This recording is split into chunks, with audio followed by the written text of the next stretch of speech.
Hey guys, it's Megan with Vigilante Vibes, and today I'm going to break down episodes 6, 7, and 8 of Your Friendly Neighborhood Spider-Man and give my review.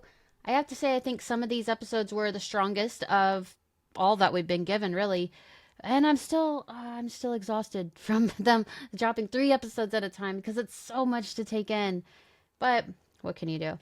So, starting off, Lonnie is put on academic probation due to all his time spent with the 110th, and I think we all saw that coming. It was such a quick switch because, like last week, he was the star football player.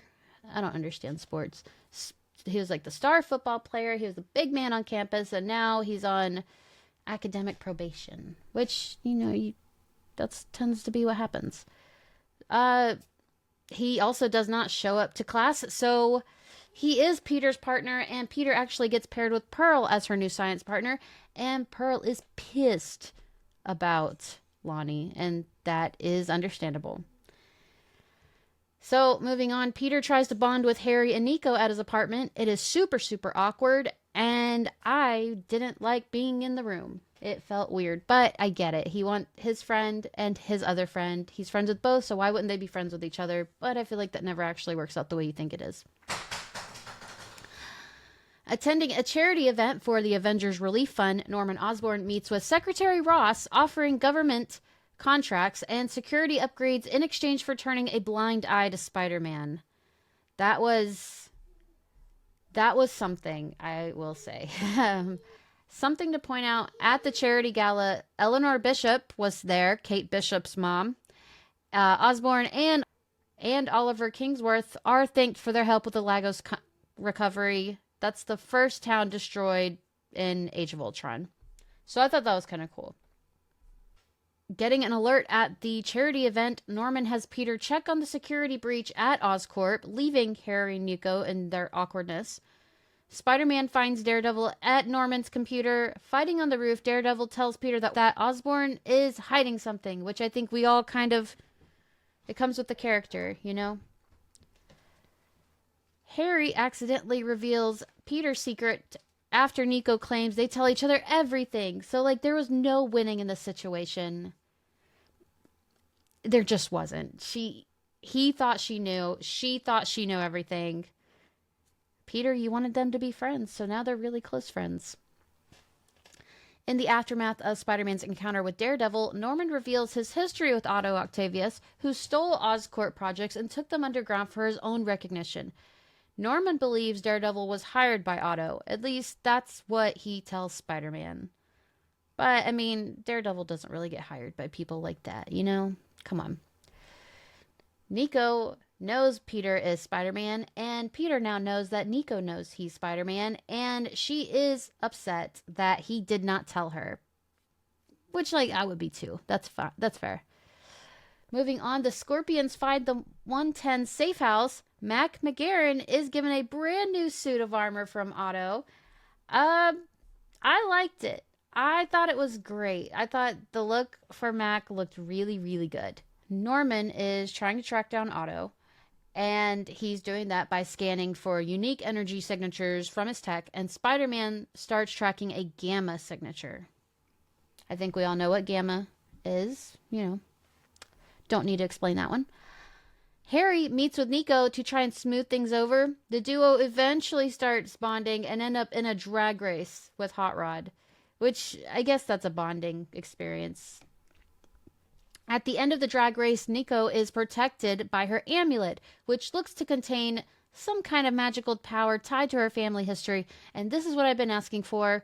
I want to get into Nico's story. I want to know more. I want to know what they're going to say about her history. I want it. I want it. Pearl comes to 110 to confront Lonnie right as Gargan attacks in his new Scorpion suit, though Spider-Man arrives soon after as well. Finally, we get to see the MCU's Mac Gargan as a true Scorpion, just like the original Marvel Comics. I loved the look. I thought it was great. Scorpion eventually gains the upper hand, overheating his armor before stabbing Spider-Man while Norman is distracted trying to locate Otto. Spider-Man says, "Oh, got him. He used all my webbing, but he's down." And Otto's like, "Perfect." Takes out his earpiece. And they think it's over, but it is not. It is not. Norman sends a glider to save a wounded Spider-Man, which looks like the glider, the Green Goblin glider. I was hyped to see it. They take Spider-Man, and he is cared for by Oscorp doctors and scientists who take his blood. And I think we got a really good He's Just a Kid drop, which is from Spider-Man 2, I think. The Sam Raimi movies. So that was cool. While in recovery, Norman says he needs Spider-Man to reach higher level. That their relationship might need to end if he can't do so. Which is like, then end it. Because Peter was doing just fine as Spider-Man before you walked in and tried to take over. And now he's stabbed. He's stabbed. That you did this. Peter suffers nightmares, and he's worried that he'll never be strong enough, which is like crazy because you're Spider-Man. Don't let Norman Osborn try to make you feel any certain way. You're an independent spider. You don't need no man. Norman sends Ross after Otto for violating the Sokovia Accords. During the raid, Otto's arms are shown attacking, but yet are not connected to Otto himself, which was interesting. Though Iron Man arrives and Octavius is arrested. Now, Iron Man arrives. I did not expect to see Iron Man show up, but I really like that he did. Something I realized on my second watch is a modified version of the Avengers theme song can be heard playing when Iron Man shows up to arrest Doc Ock. So I thought that was kind of cool. Well, Peter and Pearl are working on their science project. Lonnie shows up and reveals that the 110 is going after the Scorpions and that he wants to see things through, prompting Pearl to break up with him while Peter begs Lonnie not to go. Peter wasn't supposed to hear any of it, but our boy is nosy. So he jumps out the window, runs to Lonnie, and says, "You gotta not do this. Don't do this." I feel like we're very, very close to Lonnie realizing who Peter is. Peter talks with Norman, who tells him to stop holding back and embrace his power. With great power comes great respect. And I have never been thrown off more in my life when he said respect. It's so funny. I don't know. It just threw me off. The 110 meet with the Chameleon, who points them in the direction of Otto's gear.